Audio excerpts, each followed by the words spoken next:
আপোনালোকৰ বাৰু জানিবলৈ মন নাযায়নে আমাৰ বিশ্ব ব্ৰহ্মাণ্ডখন কেনেকৈ সৃষ্টি হৈছিল? কোনে কৰিছিল আমাৰ বিশ্ব ব্ৰহ্মাণ্ডখনৰ সৃষ্টি আৰু কেতিয়া হৈছিল? সঁচাকৈ ভগৱান আছে নেকি? ভগৱানে বাৰু সৃষ্টি কৰিছিল নেকি আমাৰ বিশ্ব ব্ৰহ্মাণ্ডখন? গতিকে আজি এই ভিডিঅ'টোত আমি আলোচনা কৰিম যে বিশ্ব ব্ৰহ্মাণ্ডখনৰ সৃষ্টি কেনেকৈ হৈছিল আৰু কোনে সৃষ্টি কৰিছিল আমাৰ বিশ্ব ব্ৰহ্মাণ্ডখন। আমি বসবাস কৰা পৃথিৱীখন বিশ্ব ব্ৰহ্মাণ্ডৰ এটাহে মাত্ৰ ক্ষুদ্ৰ অংশ। বিশ্ব ব্ৰহ্মাণ্ডখন বিভিন্ন গেলেক্সিৰে গঠিত আৰু আমি বাস কৰা পৃথিৱীখন হৈছে সৌৰজগতৰ হাতীপতি তাৰকা ৰাজ্যৰ এটা সদস্য। আপোনালোকৰ জানিবলৈ নিশ্চয় মন যায় নহয়নে? এই বিশ্ব ব্ৰহ্মাণ্ডখন ক'ৰ পৰা আৰু কেনেকৈ সৃষ্টি? গতিকে পলম নকৰি আজি ভিডিঅ'টো আৰম্ভ কৰোঁ বলক।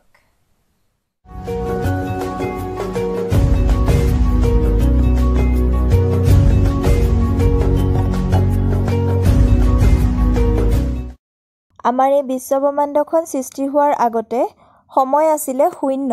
এই বিশ্ব ব্ৰহ্মাণ্ড সৃষ্টিৰ পিছতহে সময়ৰ আৰম্ভ হয়। গতিকে কোনো শক্তি বা কোনো ভগৱানে বিশ্ব ব্ৰহ্মাণ্ড সৃষ্টি কৰিবলৈ সময় পোৱা নাছিলে। কোনো এক নিৰ্দিষ্ট সময়ৰ আগলৈকে বিশ্ব ব্ৰহ্মাণ্ডখন একগোট হৈ আছিলে আৰু তাৰ পিছতহে প্ৰসাৰৰ আৰম্ভ হৈছিলে।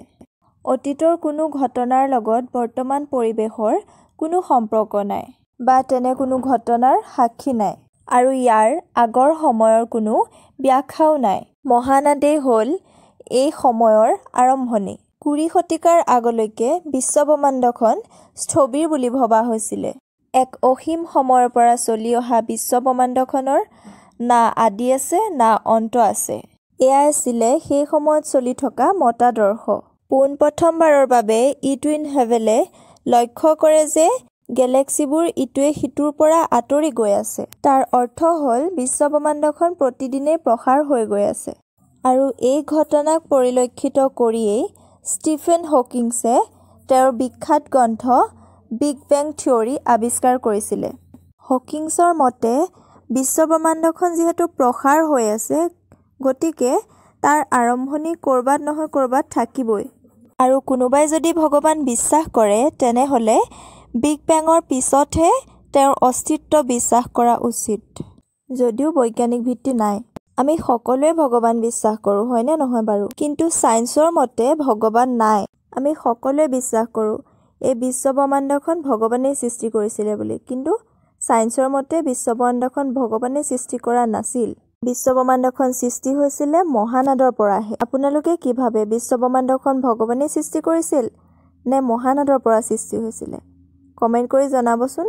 আপোনালোকে জানেনে যিটো বিজ্ঞানে আজি সঁচা বুলি প্ৰমাণিত কৰিছে সেইটো ধৰ্মগ্ৰন্থসমূহত আগতে উল্লেখ আছে। আৰু এই ধৰ্মগ্ৰন্থসমূহ হৈছে প্ৰাসংগিক, অৰ্থাৎ ভগৱান হৈছে প্ৰাসংগিক। আচল কথাটো হ'ল যে আমি যিমানেই বিজ্ঞানৰ সহায়ত সত্যৰ সন্ধান কৰিবলৈ সক্ষম হৈছোঁ সিমানেই ধৰ্মীয় গ্ৰন্থসমূহৰ প্ৰাসংগিকতা বৃদ্ধি পাইছে, বিশেষকৈ বেদৰ। যদি সেয়াই হয় তেতিয়াহ'লে কলিযুগৰ শেষ হ'বলৈ আৰু বেছি দিন নাই।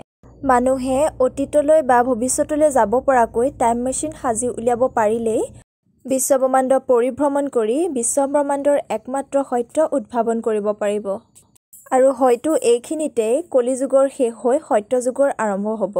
গতিকে বন্ধুসকল আজিলৈ ভিডিঅ'টো ইমানেই। যদি ভাল পালে লাইক কৰিব, কমেণ্ট কৰিব আৰু ছাবস্ক্ৰাইব কৰিবলৈ নাপাহৰিব। ধন্যবাদ।